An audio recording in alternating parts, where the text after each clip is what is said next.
Véritable success story de la radio Espace Guinée, les Grandes Gueules, détentrices des meilleurs scores radio en Guinée, de la meilleure émission talk show, a donné le créneau horaire du départ au bureau et du retour à la maison, récoltant depuis des années consécutives le titre d'émission la plus écoutée en Guinée, toutes catégories confondues.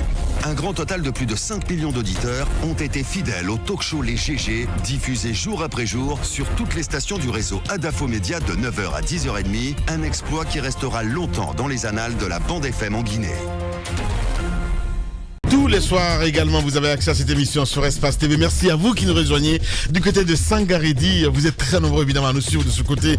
Continuez à réagir. Le contact s'affiche juste en bas de l'écran. Soit vous partez sur Twitter, sinon ça se passe sur l'autre numéro de téléphone qui s'affiche juste en bas de l'écran. Soit le 00224 657 39 13 13. Avec plaisir, nous allons prendre vos réactions en direct dans notre émission Les Grandes Gueules.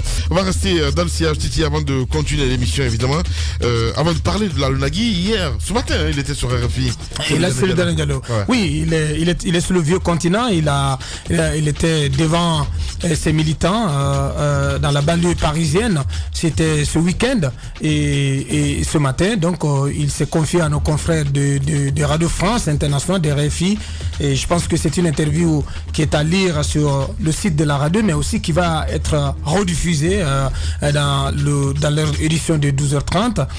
D'autant que là, celui de Alain Diallo donc en parle, d'autant que ce qui vient de se passer au niveau du Parlement, les craintes aujourd'hui au sein de la classe politique sont que cela ne se reproduise au niveau du mandat du président Alpha Condé, donc le président qui par décret présidentiel a prorogé le mandat des députés.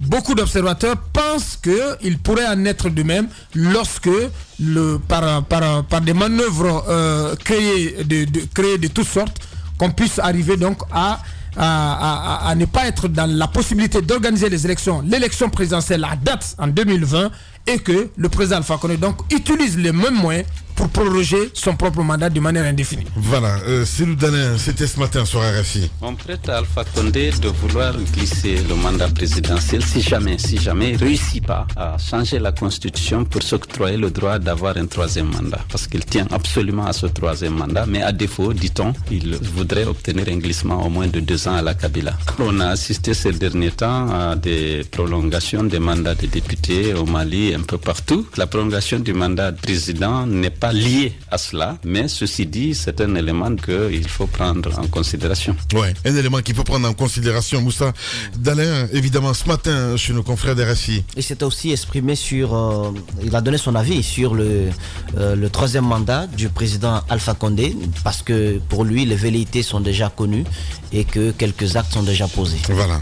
Mais on le sent partout. Le président Youssoufou du Niger, lorsqu'on l'interroge, il est catégorique. Il dit qu'il ne modifiera pas la constitution au terme de son second mandat. Il partira organiser des élections transparentes. C'est ce qu'on aurait voulu entendre de M. Alpha Condé. Mais dès qu'on lui pose la question, il s'énerve. Il dit que c'est le peuple qui décidera le moment venu. Cette ambiguïté est de nature à susciter chez nous beaucoup d'inquiétudes. Et puis il y a beaucoup d'autres faits. Il y a ces lieutenants qui disent qu'il faut qu'on le laisse finir son travail. Il a entamé beaucoup de projets. Il faut qu'il les inaugure. Aujourd'hui, ce n'est un secret pour personne que M. Alpha Condé veut un troisième mandat. Alors, il semble que l'option, c'est de faire valider une nouvelle constitution et d'entrer donc dans une nouvelle république et de n'être plus lié par les dispositions de l'ancienne constitution qui avait instauré le verrou au niveau de la limitation des mandats. Dans la constitution qui a permis l'élection de Alpha Condé, sur laquelle il a juré, il est dit qu'il est impossible de modifier les dispositions relatives à la durée et au nombre de mandats et que nul ne peut exercer de manière consécutive ou non plus de 2 mandats. Alors il faut que, quelle que soit la constitution, ces dispositions soient respectées par M. Alpha Condé.